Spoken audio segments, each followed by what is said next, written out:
My name is Maria Garcia. I'm the author of the book We Made San Diego. This is my second book, and the purpose of this book was to tell about our history in San Diego because there's so much history and we're not in the history books. I'm very proud of my book because it informs us about the many contributions Latinos, Mexican Americans, Chicanos have made to San Diego. Many of these contributions are not found in history books or even known by our own community. David Bejarano grew up in El Paso, Texas. His parents both worked and he was in the care of his grandmother. She lived in what was known as El Segundo Barrio. David describes it as Logan Heights in the 1980s. In this picture, you see David in a cowboy outfit. Even at a very young age, he knew he wanted to go into law enforcement. He played football for Bowie High School. He was even offered a football scholarship to a university in Mexico, which he did think of taking. Instead, him and a buddy decided they would join the Marines.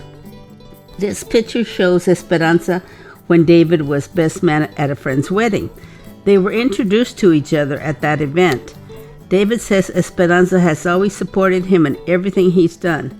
When David left the Marines, Esperanza was living in El Cajon and they got married at Holy Trinity Church in El Cajon. When he arrived in San Diego, he had a job driving a truck, but applied to the San Diego PD. He was accepted as a trainee. David had hopes that his daughters would become police officers, but all three of his children are grown and have very successful careers, but they did not become police officers. David was part of a select group whose job was to protect migrants that had crossed over from Mexico walking through the mountains. When David was selected chief at San Diego Police Department, he did not hear about it through the regular channels. Instead, a Channel 10 reporter knocked on his door asking how he felt about being selected chief. He did not respond since he had not heard an official notice. El Sol was a very successful community newspaper that carried stories about the Latino community. The community was so pleased that, for the first time in modern times, San Diego had a Latino chief. In 1993, when Jonathan Sellers and Charlie Keever were murdered, he promised their mothers they would catch the killers. 6 years later, the murder would be identified through DNA. The killer was already in prison for another crime. When on the plane, when he received a call that David Westerfield was ready to make a deal. If the death penalty was taken off the table, he would tell them where Danielle Van Damme's body was. As it turned out, by the time David returned to San Diego, a volunteer had found the body, and all deals were off the table. After being police chief, he applied to be a U.S. Marshal. His swearing in was at the White House. David had the pleasure of being sworn in by President George Bush. He admits that being in the White House was very emotional. David was planning to run for sheriff when he became aware that there would be an opening for police chief in Chula Vista. David applied and was selected. He was the first Latino chief in Chula Vista. This podcast will show you the road a kid from El Paso took to become chief of police. Today, David and Esperanza spend their life focusing on the family and their grandchildren.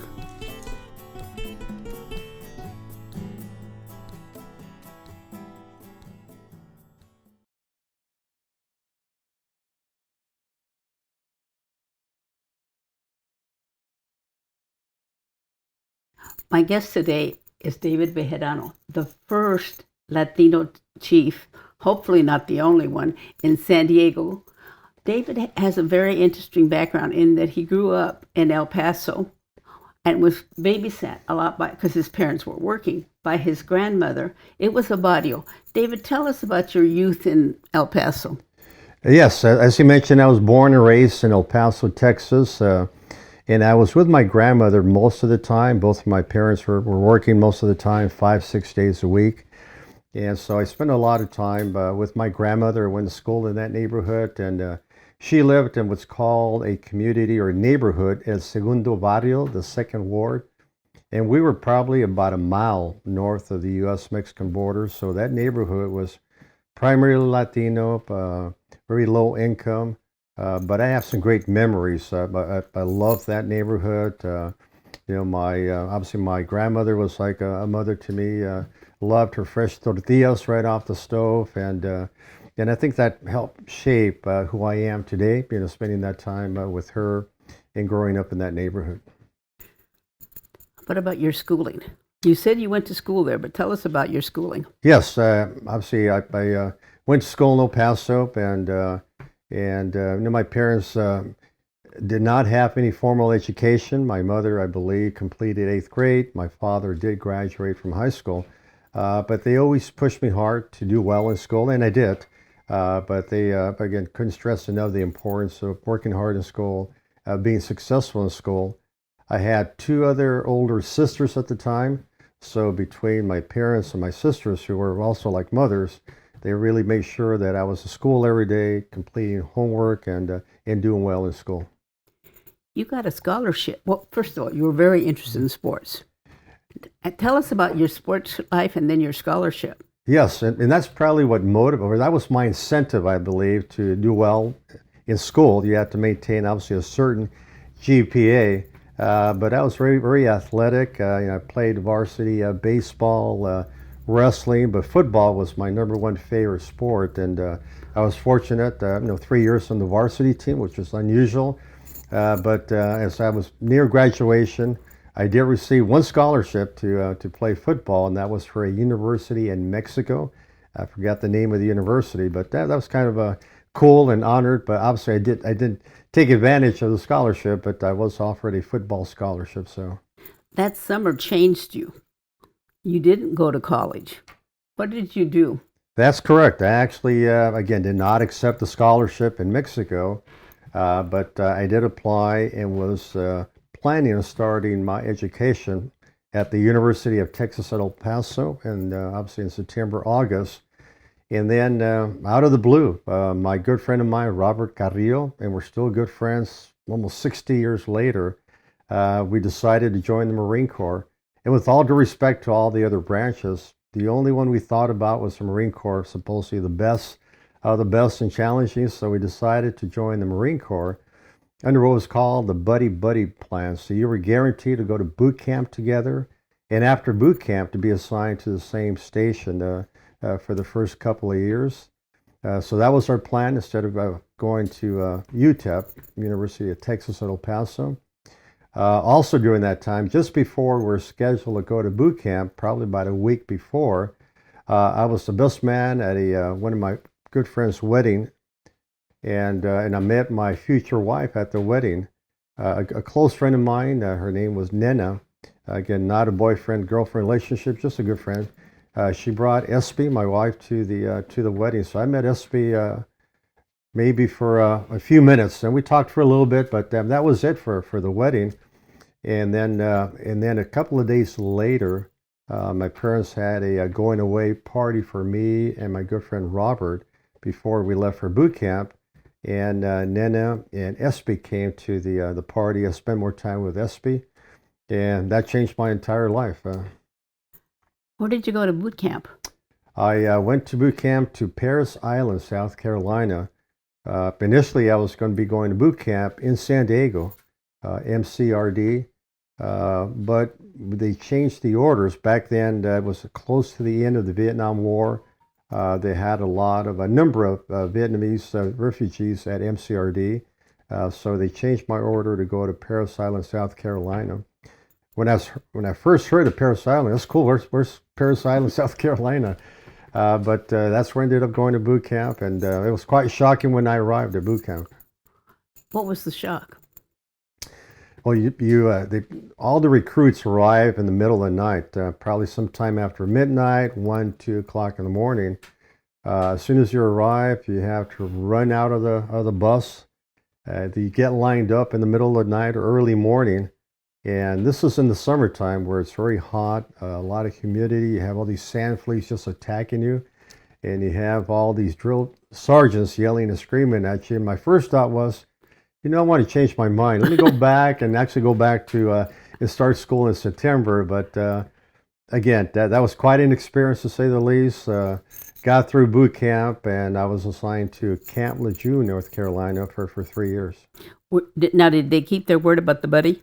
Yes, actually, even though my good friend Robert and I, we were actually stationed at Camp Lejeune, North Carolina, for 3 years. He got married while he was in the Marine Corps, so spent a lot of time with him and his wife there on the base. We would come back home to El Paso twice a year to visit family, and during my time in the Marine Corps, I was fortunate. I was promoted pretty quickly.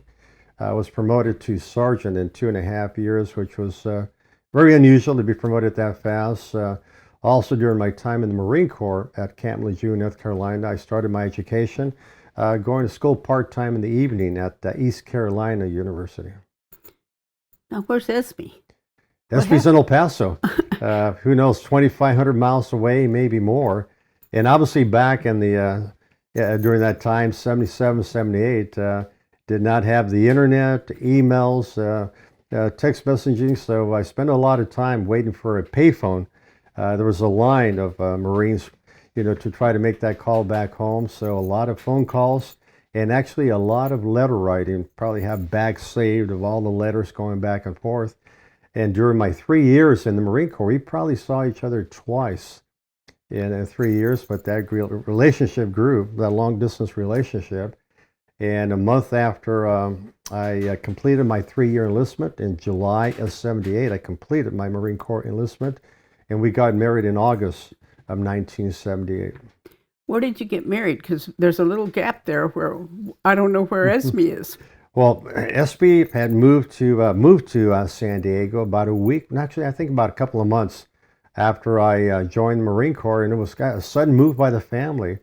Her brother had actually served in Vietnam, and he was hospitalized at Balboa Park here in the hospital in San Diego, and the family made a kind of a last-minute decision.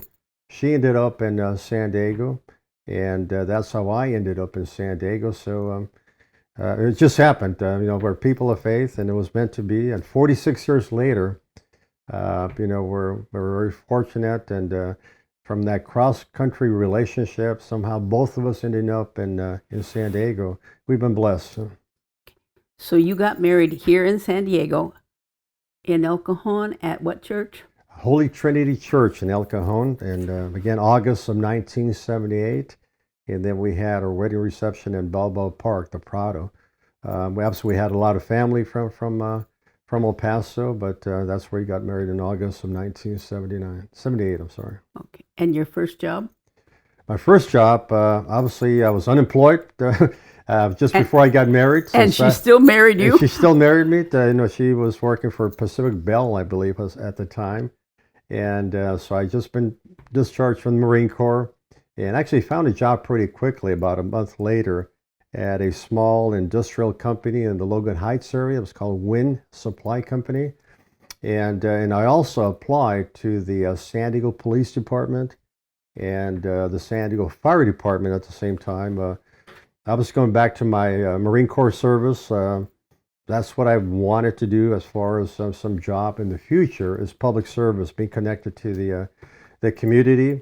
And actually, my first priority or choice would have been to become a firefighter, but I was hired by the San Diego Police Department, so I joined the academy in January of 1979.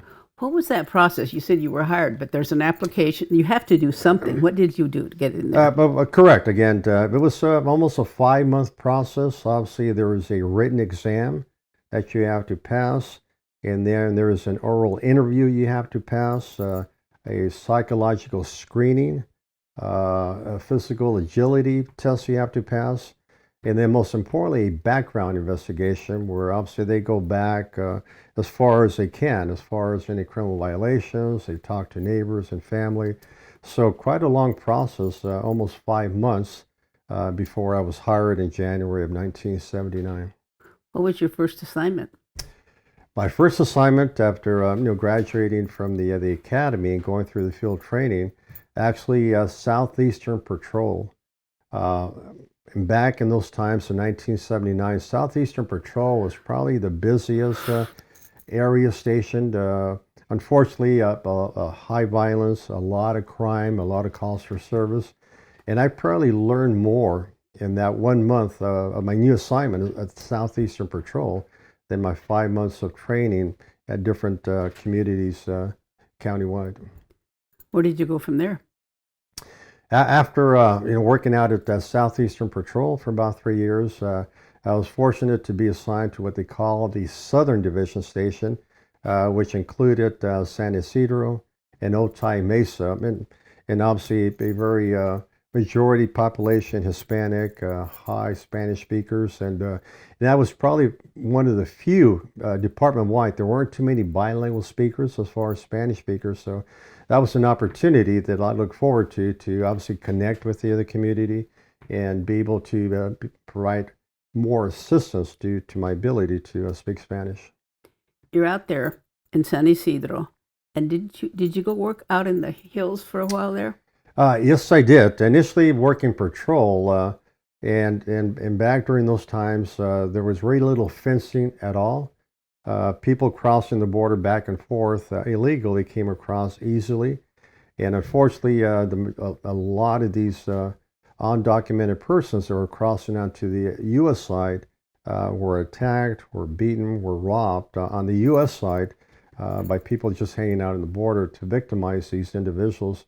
I handle a lot of those investigations based on my ability to speak Spanish. And then eventually I was part of a unit that was newly formed. It was called the Border Crime Prevention Unit, I believe, in 1983, 1984.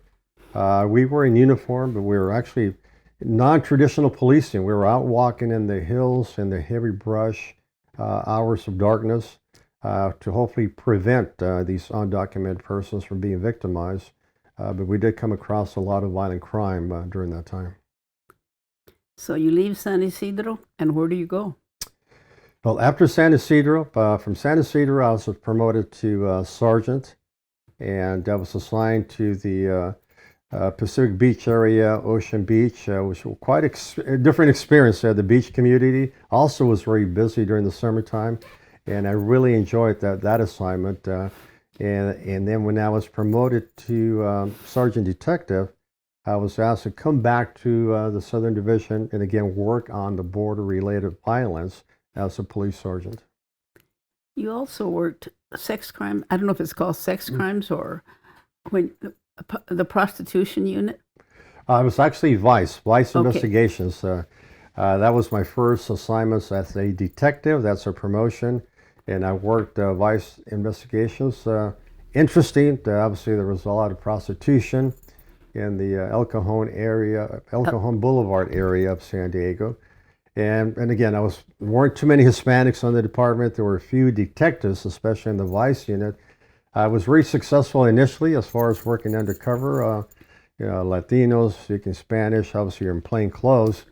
And but probably after a few months, 6 months, the word spread around. If you have someone trying to solicit, and he has green eyes and he speaks Spanish, he's probably a police officer. They're talking about me. Okay. I know you worked homicide. Was that interesting, scary? What was that for you?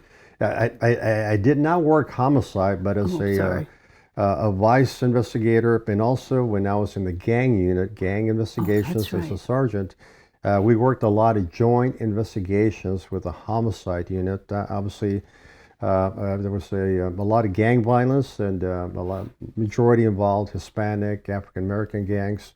So we worked a lot of cases with homicide, and it was difficult seeing all these young men in drive-by shootings, injured by gunfire, homicide victims, and in meeting with the family. So that's the difficult part, is trying to do as much as we could to prevent crime, and then also unfortunately contacting families when they lost a son due to gang violence. Where's your family all this time? All my family, we're here in San Diego, and a lot of times you can't, when you leave your work assignment, when you leave your shift, you just can't come home and leave it behind, even though you try to as much as possible. But obviously I did share that, obviously not with our children, they were too young, with my wife, and that was kind of my relief as far as some of the stresses and some of the emotions you have, dealing with the worst as far as, working in law enforcement. Is there any cases that come to mind? Yes, without a doubt. And, there's always one or two cases that stay with anyone who's been in law enforcement for a long time. And I was in law enforcement for about 35 years, but I was a newly promoted captain in charge of the Southern Division Station, San Isidro, Otay Mesa. And a couple of months after my promotion, it was in March of 1993, we had a case involving two young boys. Charlie Keever, Jonathan Sellers. I believe one was 9, another was 13 years old. And they had a practice on Saturday mornings. They would leave their home in Otay Mesa, ride their bicycles through the Otay River bottom area onto Palm Avenue. And right between San Diego and Imperial Beach, there's a Rally's hamburger restaurant. It's still there. So they stopped there to eat their hamburgers, and then they rode back. As we're riding back home, through, again, this Otay river bottom area. A lot of thick brush, remote area, a few bike trails, bicycle trails. As it turned out, 2 days later, because we had a command post, we had a number of personnel trying to locate the boys. So we're 2 days again. They went bike riding on a Saturday. And then Monday morning, I'm in my office, and a sergeant comes in, just by the look on her face, because she was working trying to find the missing children that Monday morning. I knew something terrible had happened, and she told me, yes, the boys were found. Obviously, it was a homicide scene. They had both been murdered. I went out to the scene, and in my 35 years, probably the most gruesome scene, brutal scene I've seen, involving two young innocent boys raped, tortured, murdered. And I've been in contact with the family over the weekend, especially Charlie's mother, Maria, and giving her updates as far as our search over a couple of days, and then unfortunately in person notified her that we had found her son, but that he had been murdered. Did they go to the crime scene? They were adamant. I think most people want to go to the scene if they have someone who's been victimized. So she met us at the scene. Actually, I think a police officer picked her up. I was waiting there at the scene. I suggested probably not going to the actual scene. Again, she couldn't be very close. She had to be there at a distance. We obviously had to seal the area to maintain any evidence, etc. But from a distance, it was terrible. I'm not even sure we could say anything. It was quite emotional for both of us. Simply a hug is the best you can do, and also a commitment that we had every resource possible, that the investigation was going to continue as long as it took, but we at some point couldn't guarantee when, but we're going to find the people or persons responsible for the loss of her child. Your kids were about that age at that time. Did that make it more difficult for you? It made it more difficult at the scene, just seeing that, picturing that could happen to any other one at that age, including you think of your children as they're out away from home, going to or from school with their friends, and then as you're hugging the mother there, that it could be a family relative. So again, you have the uniform on, you have the badge on, but at the end of the day, we're people ourselves, and sometimes it's difficult to maintain those emotions, and you're thinking ahead, what if? I'm going to fast forward on this one. Did you ever catch that killer? Yes, and actually, I was the chief then. This was back in 2001, 8 years later after the homicide, and it was all good old-fashioned investigations, collecting evidence. They collected quite a bit of DNA evidence. However, the technology wasn't advanced enough to locate a match. In 2001, they did the testing again, and we found a DNA match on the suspect who committed the murders, and he was actually in prison. So being able to notify the family that yes, we made a commitment to hopefully identify at some point the person responsible for the murder, and we did. And I think that provided some relief. Again, a lot of emotions, a lot of tears. Not sure it was actually a closure, but we made a commitment, and I believe the family was satisfied that we ended up arresting him. Did he confess? He did not confess, but again, through DNA evidence, he was convicted, I believe, about 2 years later for both murders. Okay. Do you have any other cases that really stand out? There was another one, unfortunately, involved another child, and this was, sometime later. It was Danielle Van Dam, and she was, I believe, 6 years of age. And this was in 2002, I believe. I was the chief then. And a good friend of mine, Bill Gore, was the sheriff at the time. And actually, he was the ex-sheriff, former sheriff, and he was now in charge of the FBI. And so we had a lot of resources, including the assistance of the FBI with processing of evidence and personnel. But she went missing on a weekend. And this was a long investigation. Early on, based on evidence and witness information, we focused on a neighbor. We conducted a surveillance and over several days. And once again, through a DNA match, we identified the suspect.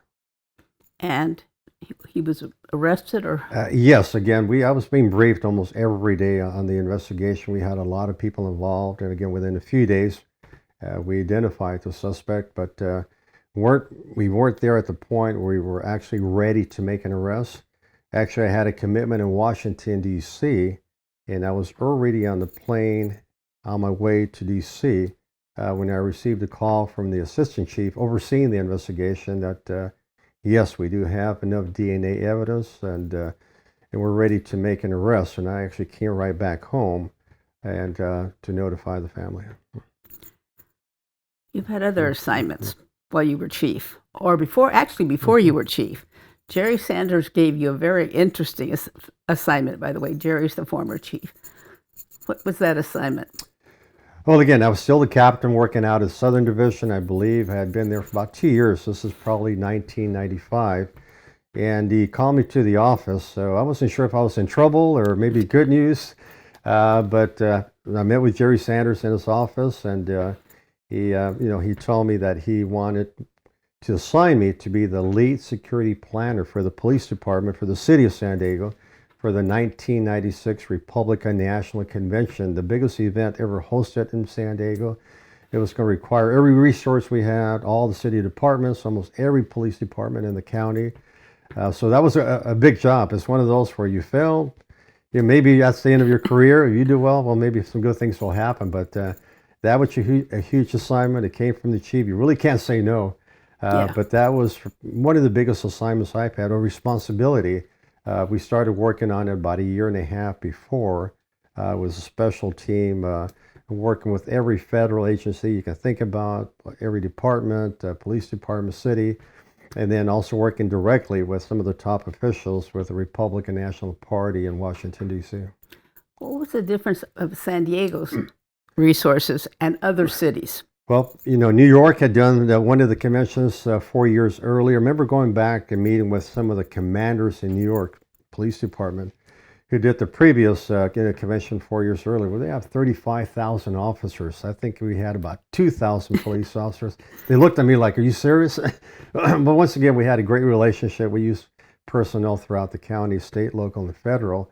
But that was quite a challenge, being understaffed and the entire nation looking at an event that is identified as a very high security risk at the top level, involving all federal, local, and state agencies. So what did you have to do? Well, the biggest challenge was having enough staff to obviously secure the event over a week. The other biggest challenge we had is all the other national conventions, and they still do for the most part. You're normally going to have a large number of protests and demonstrations, and we were expecting thousands and thousands to demonstrate right across from the San Diego Convention Center. The LGBTQ plus community, the Latino community, major issues involving the civil rights, etc. And so my position was, obviously you want to maintain some distance between the demonstrators and the convention center. And we're fortunate to have Harbor Avenue, we had the railroads, we had areas designated as a protest site. In meeting with the Republican national officials, they disagreed with or the city's position. That's where the designated protest zone is going to be held. and they asked us to move it farther away from the convention center, pretty much on the bridge close to Logan Heights. And there was clear law in it. It was easier for me to make that decision, make hopefully the right decision. As far as protesters, demonstrators have to be within sight and sound of the venue. Again, there was a major disagreement. The Republican National Party threatened to take us to court regarding the site, and they actually requested that I be removed from being the lead security planner. But Chief Sanders, the city manager at the time, Jack McGorry, supported my decision. There was an issue that was presented in court, but we prevailed. And in that site, the protest site was right across from the convention center. We had some tension there, but things worked out working with the community. I know you worked with one of my favorite priests in the whole world. You want to talk about his role? Yes, Father Henry, again, I deeply believed in that community partnerships and relationships. We have to work together to be successful. He was one of about 5 community leaders I selected representing different diverse communities, again, to liaison with the groups between the officers there and the group. And he was key, I believe, in preventing some potential violence or maybe some of the protests to get out of order. And he also became a very close friend of my family and myself. During my tenure as the chief, he was my confidant. It gets very lonely being in the chief's office, but he was someone I could lean on besides my wife and family. We used to have lunch once a week at his home right across from the church. And yeah, dear friend, and I think he was one of my biggest supporter and got me through obviously a difficult job of being chief for a major city. What made you leave the chief's job? And I want to ask you, did you find any discrimination when you became chief? Probably not when I became chief, but I could see that I was probably seen a little bit differently. It was kind of, well, I was the first Latino chief in the history of the San Diego Police Department. So I think a lot of people placed some higher expectations because of that. And also as I went around introducing myself, and I was never into the ego thing as far as chief. I've always been David, and that's how I would introduce myself, whether it was a call in the chief's office, out at meetings. And people, a lot of people that didn't know I was a chief, and meetings outside the police department with other in other cities. and once I realized I was a chief, then I saw that there was a different treatment on me. But that was just part of I think being the chief, and also that being the first Latino chief. How did you find out you had the chief's job? That was very interesting. Obviously, I was a finalist, and I knew that a decision was going to be made on a certain day or maybe the following day. And my family and I are at home, in our home in Chula Vista, and there's a knock on the door. There's a reporter from Channel 10 News. He was there inquiring about the chief's position, and so I told my wife, I'm not talking to a reporter. No decision's been made regarding the selection. And probably within 3 minutes, 5 minutes of the knock on the door, and we turned away the reporter, I received a call from the city manager, Jack McGorry, who had called me to let me know that I was being appointed as the chief of police in San Diego. You were the youngest chief ever appointed. Chief Collender and I were the youngest. We were both 42 in the history of the police department. So that was exciting for our family. There was some anxiety at the time, but I was very confident again that I was up to handle the position as chief. I know it's going to be very challenging and stressful being a chief for one of the largest cities in the United States. How did you finish your tenure as chief? Well, I had been a chief for about 4.5 years, I believe, coming up on 5 years, and I was starting to think. I wasn't looking for a job. I was perfectly happy there. I figured maybe 2 more years, and then maybe it might be time for another challenge. And I was in my office, and my secretary, Debbie Wake, and she had been the secretary for Jerry Sanders and the previous chief. A great lady. Great lady, knew everybody about San Diego, and was obviously also one of my key counselors and advisors in the office. Walked into the office, Chief, there's a call from the White House.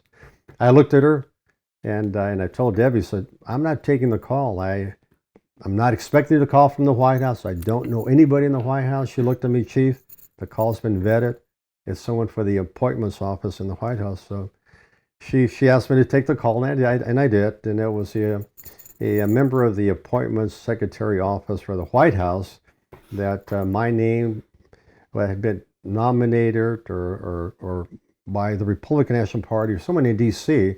Potentially to be the U.S. Marshal for the Southern District of California. And that office is based out of San Diego. You know, I thanked her for the call. I mentioned that I wasn't actively looking for another position.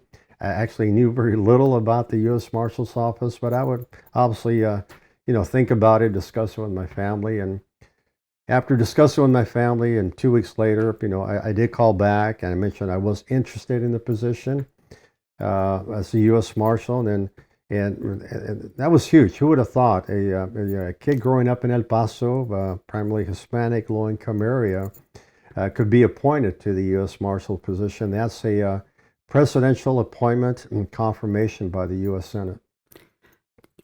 What is being appointed? What did you go through to be appointed? And tell me not only your immediate family, but some of your other family reaction to that. Well, as the chief of a major city, like all the other chiefs, I had a top secret clearance, pretty much at the top level. And obviously I went through a background when I first joined the police department. This was even at a higher level, the next level, as far as the FBI conducted another major background investigation, going all the way back to my 18th birthday in El Paso, talking to my friends and relatives and neighbors, and obviously pretty much everything in my entire career. And I remember once they started that background investigation, arriving home one evening, and one of my neighbors comes over to the house. Chief, this FBI agent came out asking about you and interviewed me. I said, everything okay? Are you in trouble? I said, as far as I know, I'm doing okay. It's probably part of the background investigation. But again, very thorough, very, very tough background investigation. But again, what an honor to be appointed by a president and confirmation by the U.S. Senate. So when you got appointed, what happened next? Well, I believe shortly thereafter, about 3 months after I was appointed and confirmed I'm already the U.S. Marshal, there's a formal process where all recently appointed U.S. Marshals nationwide are invited to the White House to meet with the president in the Oval Office for the official presentation.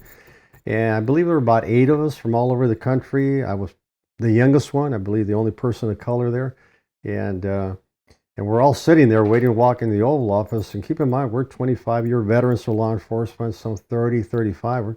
We're nervous, anxiety when you walk into that Oval Office. But when we walked in, President Bush, it was like speaking to your neighbor.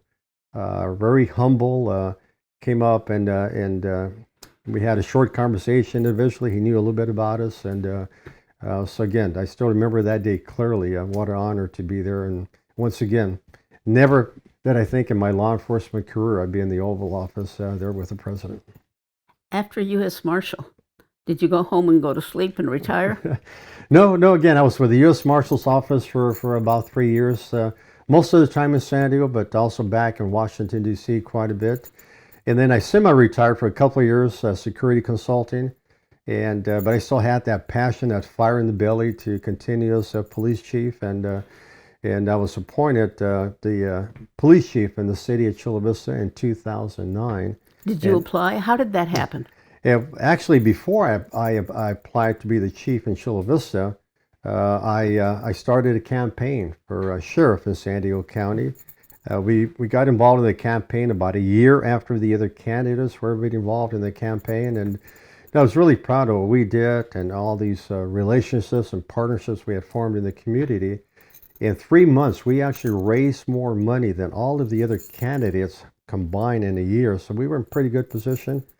However, during that time, the chief in Chula Vista announced his retirement, and I applied for the chief position in Chula Vista, and I was hired in August of 2009, and so I decided to stay as a chief and not pursue the campaign for sheriff. Was being a chief in Chula Vista different than San Diego? What were the similarities? What were the differences? Very similar as far as obviously the role of the police chief, the policies and direction and the leadership. Obviously in a smaller department, even though Chula Vista is and was the second largest city in San Diego County. I believe the 12th or 13th largest in the state. Very diverse community, very similar to San Diego as far as a lot of border-related issues. Very diverse community also in Chula Vista, so very similar, but probably not as challenging as far as a major city with a lot more politics involved, a lot more community activism, a bigger city council, but very similar in nature. What is your family? What's going on with your family all this time? Now they have to be grown up by now. Yeah, they're grown up. Obviously, they're very, very proud. And being involved in law enforcement that long there, we're very fortunate to be in that position. But all of our kids, went to college. That's one thing my wife and I really stress. They can do whatever they want, but I think we all recognize that formal education is a gift for life. And all three of them graduated from the University of San Diego and have been successful in their careers and with their families. So we're awfully proud of that. You're a very proud grandpa. Do you want to talk a little bit about your being a grandpa? Yes, that's probably one of the best parts. We have 4 wonderful grandchildren. Marco is the oldest. He's 14. Rodolfo is 13. They're exactly a year apart, almost to the day. And then our other granddaughter is 11, Alessandra. And our youngest one is Catherine, who is 7. So we spend a lot of time with the grandchildren. They're at our home quite a bit. So, and a lot of our friends, close friends, became grandparents before we did. And they always talked about this special love and that relationship. And they couldn't describe it, but once we became grandparents, we clearly understood that. Is there anything I haven't asked you that you'd like to bring up? Well, what I really enjoyed when you talk about the family and law enforcement, being a public servant, and I'm still involved in a number of nonprofits, some volunteer work in San Diego. That has been my passion, my drive for up until today. Still involved, and hopefully I'm still a little bit of that in my children. They do a lot of volunteer work. They've been involved in nonprofits, but I really enjoyed being a public service to the entire community, but especially those communities that many times didn't have a voice, whether it was a language or the community they lived in. And hopefully I've been part of maybe impacting some lives in a positive basis over the years. Thank you so much for being here and for sharing your information and your emotions, because I really do appreciate it. I really can't say thank you enough. Well, thank you. Thank you for sharing this small story of mine, my life, and hopefully that's an inspiration for some. That regardless where you come from, what background, what challenges you have in early age, anyone can be successful. Obviously, the keys are the education, as they say in Spanish, the ganas, the desire, and the opportunity. I really don't think it was luck. But there are opportunities that sometimes that door only opens once. You have to take advantage of that. During my years as career, maybe the chief and other positions I've held, that question comes up, are you ready for that? That door opens once. You take advantage of that opportunity, work hard, and you're going to do well. Do you have any words of inspiration? I think that was pretty inspirational. What else would you like to tell future generations? Well, I think it's to always be humble. Have that quiet confidence. Ethics is really important. I believe since I was early as a police officer through my positions as an executive, that ethical decision making as far as doing the right thing, not have that ego. It's all about providing the service to the community, whatever organization you're serving. So I know I've said it a couple of times, with that passion, that desire, that determination, and to always, in some capacity, be of service to others. Thank you again. I really do appreciate this. Thank you. Thank you for taking the time to tune in to the We Made San Diego audio-video podcast. Please subscribe. Visit our website, WeMadeSanDiego.com, to learn more. My name is Maria E. Garcia. Adios.